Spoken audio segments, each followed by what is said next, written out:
So here's another video in the Telepresence robot series. This one's about the software aspects of driving the robot with the new stepper motors on. There are some issues there which we'll talk about and then resolve. For those that aren't familiar with the stepper motor, the basic idea is that it doesn't rotate continuously, it rotates in small increments, typically 1.8 degrees, something like that, in response to steps sent to it by the controller. So it makes discrete steps. This way, as long as it doesn't stick anywhere, you know exactly where the rotor is if you count the steps. For our purposes, these stepper motors are attached to these wheels, and we're concerned with the speed of the stepper motor, which is a function of the delay between the pulses. So the shorter the delay, the faster the stepper motor rotates. So far so good, but there's a problem with using the Arduino's delay function. For those that aren't familiar with it, it's just delay, so you might say delay 100. What that would mean is that code would execute as normal. You get to the delay 100, and at that point it starts a stopwatch, waits for 100 milliseconds to go by, which is a tenth of a second, and then proceeds with the code.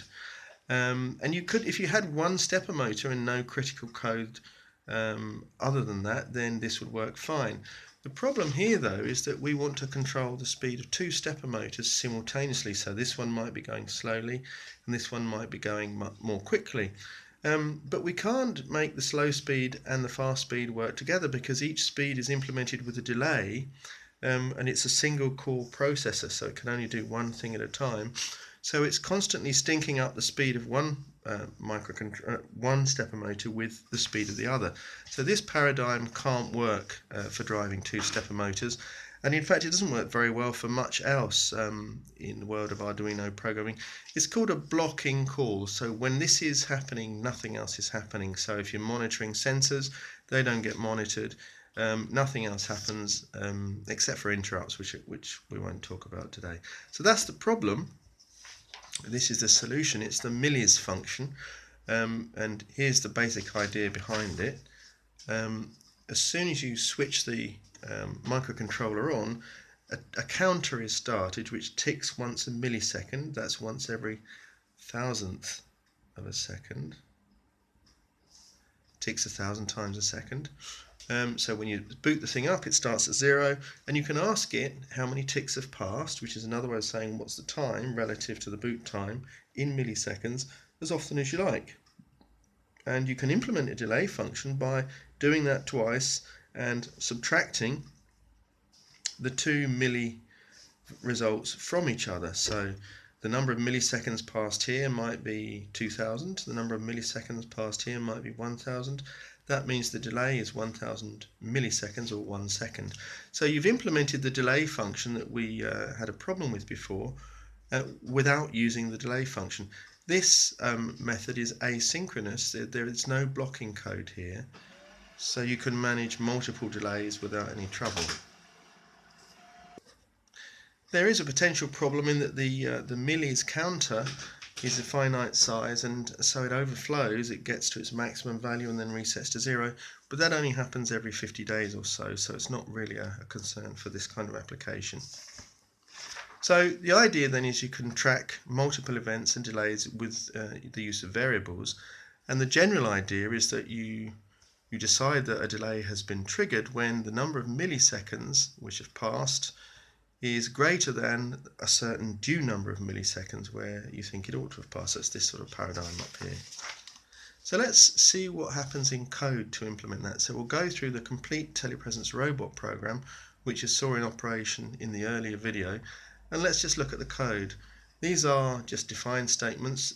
These variables here determine the control signals on the stepper motor. Each stepper motor has got 4 control signals going in, which control where it is in its step cycle.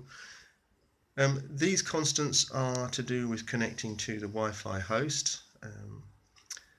The integers M1 step and M2 step, so these are concerned with driving the stepper motor. And these are the tick time for motor 1 and motor 2. And it's important to know that when you're using millis, if you're going to aggregate values in millis, then you should use an unsigned long integer type in order to implement this 50-day overflow period. So the setup routine, we don't need to concern ourselves with most of this. It's not specific to the robot application. Begin the Wi-Fi.